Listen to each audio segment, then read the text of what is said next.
Mercredi 25 janvier 2023, Des offrandes pour Jésus. nous vous accueillons de nouveau sur votre chaîne, l'Aventure dans la Parole.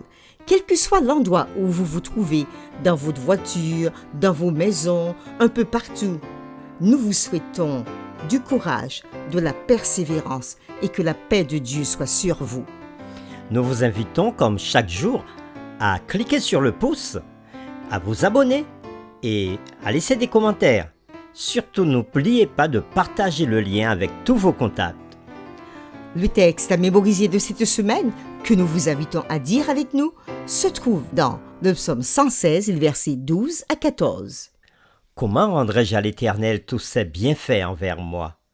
J'élèverai la coupe des délivrances, et j'invoquerai le nom de l'Éternel. J'accomplirai mes vœux envers l'Éternel, en présence de tout son peuple. Que pouvons-nous donner à Jésus pour tout ce qu'il a fait pour nous? Quel rapport y a-t-il entre offrande et adoration? Mon offrande, bien-aimé Fils de Dieu, et que sur moi descende la flamme du Saint-Dieu. Les réflexions de cette semaine nous aident à répondre à ces questions. Et aujourd'hui, nous le ferons avec la séquence. Dieu prend note de nos offrandes. Nous lirons Marc, chapitre 12, les versets 41 à 44, et nous répondrons aux questions suivantes. Que nous soyons riches ou non, quel message pouvons-nous tirer de cette histoire? Quels principes cela nous enseigne et comment pouvons-nous l'appliquer à notre expérience d'adoration? Nous lisons Marc chapitre 12, versets 41 à 44. Jésus, s'étant assis vis-à-vis du trône, regardait comment la foule y mettait de l'argent. Plusieurs riches mettaient beaucoup. Il vint aussi une pauvre veuve. Elle y mit 2 petites pièces, faisant 1/4 de sou. Alors, Jésus, ayant appelé ses disciples, leur dit : Je vous le dis en vérité, cette pauvre veuve a donné plus qu'aucun de ceux qui ont mis dans le tronc, car tous ont mis de leur superflu, mais elle a mis de son nécessaire, tout ce qu'elle possédait, tout ce qu'elle avait pour vivre. Après la lecture de ce texte de Marc, chapitre 12, les versets 41 à 44, nous répondons maintenant aux questions.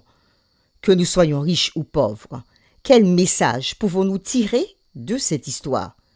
Quels principes cela nous enseigne et comment pouvons-nous l'appliquer à notre expérience d'adoration? Jésus et ses disciples étaient dans la cour du temple où se trouvaient les coffres du trésor, et il observait tous ceux qui apportaient leurs dons. Il était assez proche pour voir qu'une veuve avait donné 2 petites pièces. Elle avait donné tout ce qu'elle avait. L'auteur, Ellen G. White, dans le livre Conseils à l'économe à la page 181, écrit : Mais Jésus discernait le mobile qu'il avait fait agir. Elle croyait le service du temple établi par Dieu lui-même, et elle voulait faire tout ce qui dépendait d'elle pour y participer. Elle fit ce qu'elle put. Son acte est resté comme un monument élevé à sa mémoire à travers les siècles, et il sera sa joie dans l'éternité. Elle donna son cœur avec son offrande. Celle-ci ne fut pas évaluée en proportion de sa valeur monétaire, mais en raison de l'amour de la donatrice pour Dieu et de son intérêt pour son œuvre. Fin de citation. Dans l'exemple de la pauvre veuve, la parole qui s'est faite chair avait pris le temps de s'asseoir, d'observer les donateurs qui l'avaient précédé, examinant les motifs et les sommes déposées dans sa maison pour l'avancement de son œuvre. Un autre point très important est que cette histoire présente la seule fois où Jésus a recommandé une offrande. Une offrande à une église qui était sur le point de le rejeter, une église qui s'est grandement écartée de son appel et de sa mission. Une autre histoire dans la Bible nous est contée. C'est l'histoire d'un centenier romain. Nous livrons maintenant Actes chapitre 10, les versets 1 à 4, puis les versets 17 à 34, et nous répondrons à ces deux questions. Pourquoi un centurion romain avait-il reçu la visite d'un ange céleste? Laquelle de ces deux actions avait été notée au ciel? Nous lisons Actes chapitre 10, versets 1 à 4. Il y avait à Césarée un homme nommé Corneille, centenier de la cohorte dite italienne. Cet homme était pieux et craignait Dieu avec toute sa maison. Il faisait beaucoup d'aumônes au peuple et priait Dieu continuellement. Vers la 9e heure du jour, il vit clairement dans une vision un ange de Dieu qui entra chez lui et qui lui dit « Corneille, Les regards fixés sur lui et saisi d'effroi, il répondit qu'est-ce, Seigneur? et l'ange lui dit Tes prières et tes aumônes sont montées devant Dieu. Et il s'en est souvenu. Envoie maintenant des hommes à Jopé et fais venir Simon, surnommé Pierre. Il est logé chez un certain Simon Corailleur, dont la maison est près de la mer. » Dès que l'ange qui lui avait parlé fut parti, Corneille appela 2 de ses serviteurs et un soldat pieux d'entre ceux qui étaient attachés à sa personne. Et après leur avoir tout raconté, il les envoya à Jopé. Nous continuons la lecture de cette histoire dans Actes chapitre 10, les versets 17 à 34. Tandis que Pierre ne savait en lui-même que penser du sens de la vision qu'il avait eue, voici les hommes envoyés par Corneille, s'étant informés de la maison de Simon, se présentèrent à la porte et demandèrent à haute voix si c'était là que logeait Simon, surnommé Pierre. Et comme Pierre était à réfléchir sur la vision, l'Esprit lui dit « Voici 3 hommes te demandent. Lève-toi, descends et pars avec eux sans hésiter, car c'est moi qui les ai envoyés. » Pierre donc descendit, et il dit à ces hommes « Voici, je suis celui que vous cherchez. Quel est le motif qui vous amène? » Ils répondirent « Corneille, centenier, homme juste et craignant Dieu, et de qui toute la nation des Juifs rend un bon témoignage, a été divinement averti par un saint ange de te faire venir dans sa maison et d'entendre tes paroles. » Pierre donc les fit entrer, il les logea. Le lendemain, il se leva et partit avec eux. Quelques-uns des frères de Jopé l'accompagnèrent. Ils arrivèrent à Césarée le jour suivant. Corneille les attendait et avait invité ses parents et ses amis intimes. Lorsque Pierre entra, Corneille, qui était allé au-devant de lui, tomba à ses pieds et se prosterna. Mais Pierre le releva en disant « Lève-toi, moi aussi je suis un homme. » Et conversant avec lui, il entra et trouva beaucoup de personnes réunies. « Vous savez, Leur dit-il, qu'il est défendu à un juif de se lier avec un étranger ou d'entrer chez lui. Mais Dieu m'a appris à ne regarder aucun homme comme souillé et impur. C'est pourquoi je n'ai pas eu d'objection à venir, puisque vous m'avez appelé. Je vous demande donc pour quel motif vous m'avez envoyé chercher. » Corneille dit, Il y a 4 jours, à cette heure-ci, je priais dans ma maison, à la 9e heure, et voici, un homme vêtu d'un habit éclatant se présenta devant moi, et il dit « Corneille, ta prière a été exaucée, et Dieu s'est souvenu de tes aumônes.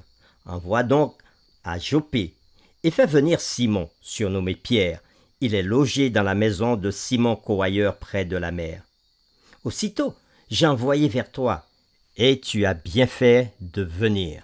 Maintenant donc, nous sommes tous devant Dieu, pour entendre ce que le Seigneur t'a ordonné de nous dire. » Alors Pierre, ouvrant la bouche, dit, « En vérité, je reconnais que Dieu ne fait point exception de personne, mais qu'en toute nation, celui qui le craint et qui pratique la justice lui est agréable. » Après la lecture de ce texte que nous venons de lire dans Actes chapitre 10, les versets 1 à 4, puis les versets 17 à 34, nous répondons à ces deux questions.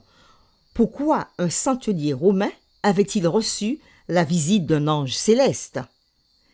Et laquelle de ces deux actions avait été notée au ciel? Par l'intermédiaire d'un ange envoyé du ciel à Corneille, et qui lui dit « Tes prières et tes aumônes sont montées devant Dieu, et il s'en est souvenu. » De même que pour la veuve, dans Marc chapitre 12, versets 41 à 44, Dieu avait également révélé qu'il observe, qu'il note et approuve le croyant qui donne sincèrement. Il a dit de Corneille, centenier, homme juste et craignant Dieu, et de qui toute la nation des Juifs rend un bon témoignage. Apparemment, non seulement nos prières sont entendues au ciel, mais aussi le motif de nos dons et notre témoignage sont notés.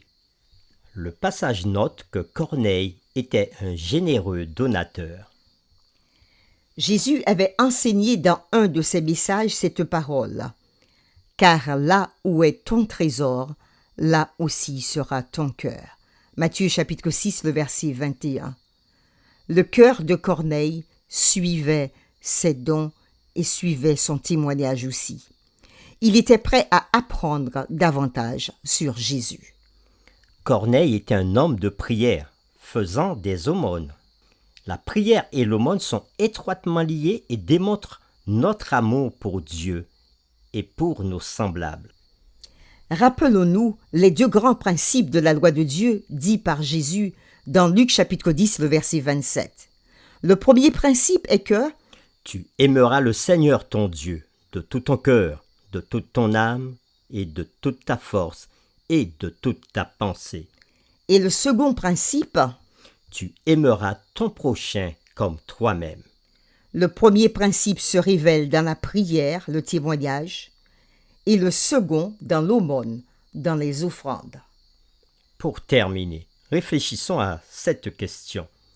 Selon le témoignage donné de Corneille dans Actes chapitre 10, le verset 4, pour nous aujourd'hui, quelle est l'importance du fait de toujours prier et de donner un bon témoignage des offrandes comme acte d'adoration?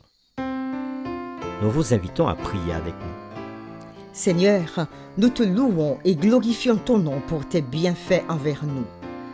Tu nous as appris dans cette séquence que non seulement nos prières sont entendues au ciel, mais aussi que le motif de nos dons est noté. Rien ne passe inaperçu devant toi.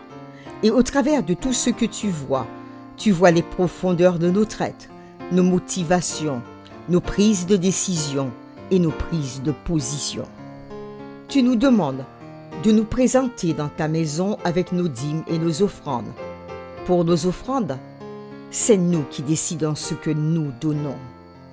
Aide-nous à croire en ce qui concerne le service de l'Église et le service pour le prochain, que c'est toi qui l'as établi. Aide-nous à y participer de plein gré, de donner avec joie et non à contre-cœur. Comme toi, Père, tu as tellement aimé le monde que tu as donné ton Fils Jésus qui est venu pour nous relever, et que chaque jour tu nous donnes toutes choses. Apprends-nous à t'aimer en retour. Et tout ce que nous t'offrons, notre temps, nos talents, nos offrandes, apprends-nous à te l'offrir d'un cœur reconnaissant avec amour. Que nos offrandes ne soient pas évaluées en proportion de sa valeur monétaire, mais en raison de notre amour pour toi et de notre intérêt pour ton œuvre, pour nous et pour notre prochain que tu aimes. C'est au nom de Jésus que nous te prions. Amen.